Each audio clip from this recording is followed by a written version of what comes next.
Taurus, this is my second round with you.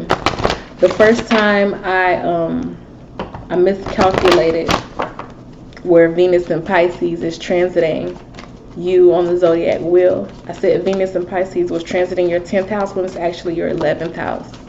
Big difference. So we're doing another reading. We have endings and beginnings that came out for Taurus. Something ends so something new can begin. The old must be released so that the new can enter. Taurus. Something has to be let go. And since Venus in Pisces is transiting your 11th house, that's the Aquarian house. And we had an Aquarius new moon. So again, it's all about new seeds, new intentions, new things being planted. In order for new to come about, something has to end. A cycle has recently ended in your life, Taurus. Something has recently ended. A friendship ending, an association ending. Someone who was just an energy in your life is no longer there, Taurus. There's an energy that is no longer present in your life. So let's see what the tarot has to say about this. This can also be an ending to you, because that 11th house is about humanitarianism and what you do for other people. So that could be something that's coming to an end also. Just overextending yourself for people. There's an Ace of Cups, 5 of Swords. Yeah, that's more like a breakup, I feel.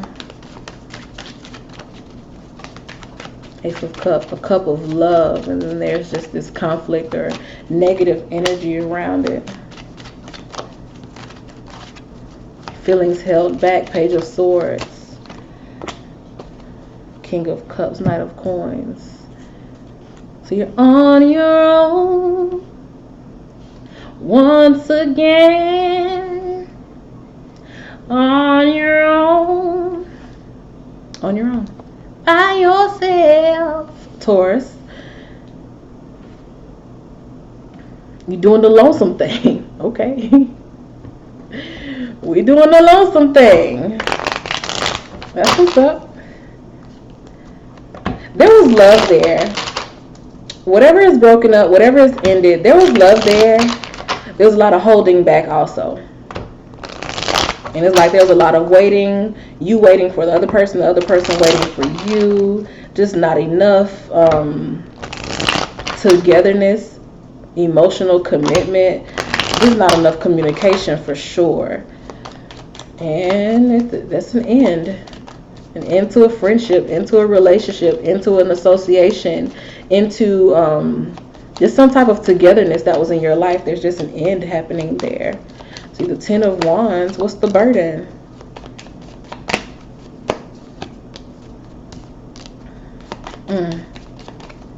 Something did not have to end this way. There's a lot of stubborn energy here, but I am not surprised with Taurus. Somebody had to go on about their business. Look at that at the bottom, the 10 of Swords. Something was a long time coming. Something just...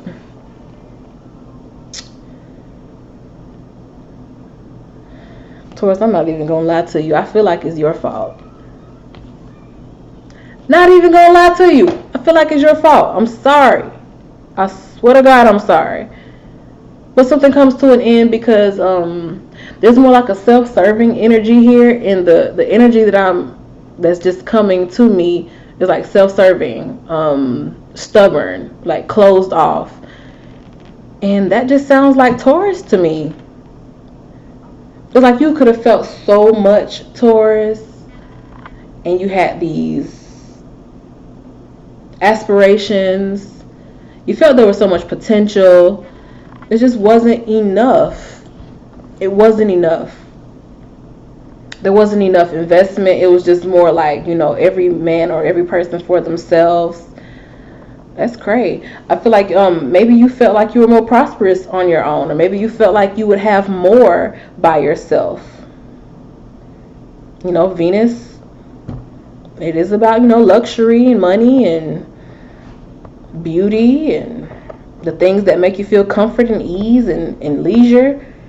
Maybe you just wanted to just be at ease and at leisure, all within yourself, and you just thought about yourself a lot and wasn't really thinking about the other person as much. And maybe they tried to warn you or tried to tell you, and it's like, well, yeah, I feel for you and I love you and I care for you and you're my friend or you're my person or whatever, but I'm going to look out for me. And maybe, you know, that's what you had to do. Maybe you felt like you had to look out for yourself at this point in life. I don't, you know, I'm not going to ever fault somebody for looking out for themselves first.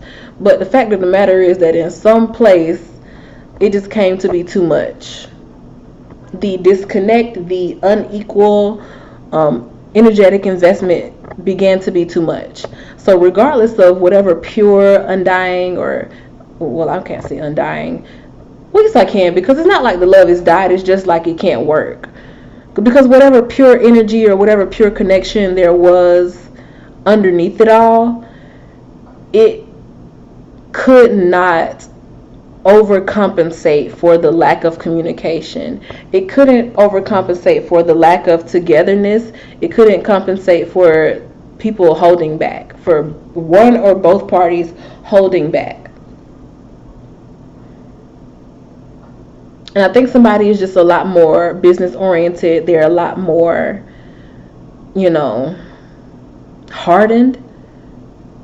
We have the Emperor here, especially paired with the 8 of Swords. I think somebody's just a lot more hardened. Like they've been through so many battles in life that they don't know how to get out of the King of Cups energy, where it's like, I don't know how to speak my feelings. Like I can be looking at you dead ass in love with you, but I can't say how I feel. Like there's someone who just, you've been through so much, or you fought so much in life, or you just can't believe it. So it's like you're always on guard. You don't want to share your vulnerability. You're going to hold that back because you always feel like there's a fight. You always feel like there's a fight. You always feel like there's, you know, something lurking in the shadows waiting to get you. So because you think like that, you've lost something. You've lost a friendship, lost an association, lost a contact, lost an opportunity, lost a chance to network out of defensiveness.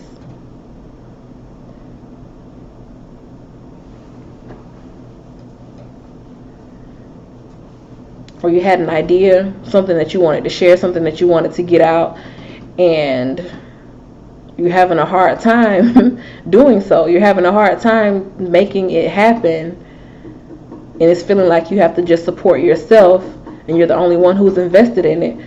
But it's not because the idea is trash or no one's supporting you. It's just because you are so defensive.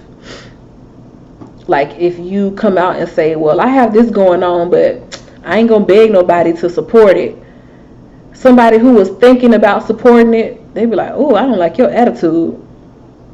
It's just a lot of attitude or defensiveness going on here, and it's unnecessary, Taurus. It's absolutely unnecessary. I feel like you're fighting yourself. You're fighting your own battle. Because the only other person who's in these cards is someone who actually cares about you, someone who actually supports you, people who actually care, friends who actually support you. And it's like you are hell-bent on fighting for no reason. And it's not working out for you. It's causing endings where there really should have been like things going to a next chapter or things moving in a better direction. But defensiveness is not working out for you. Try to read it in two ways, but that's been your Venus and Pisces reading. It's transiting your 11th house. And yeah, the Pisces energy, sometimes it is death, sometimes it is transitioning, sometimes it is the need to have to repeat a karmic cycle because you didn't learn the first time. And that's the energy that I'm feeling here, not for all Tauruses in the world, but for who was led to this video and who were led to watch the whole reading. Denial or not, I know what I channeled, and that's a Taurus. This stubborn, self-serving type of energy where I have certain feelings, but I'm not going to stray away from the position that I've put forth or the image that I've put ahead. So yeah, it seems like some connections are lost, opportunity may be lost, relationship, friend, associations, or whatever could be lost just out of an inability to compromise or come forth and be vulnerable or open up or whatever the case may be. All right, so Taurus, that has been your reading. Like, comment, subscribe, or not. I'll see y'all next time. Bye.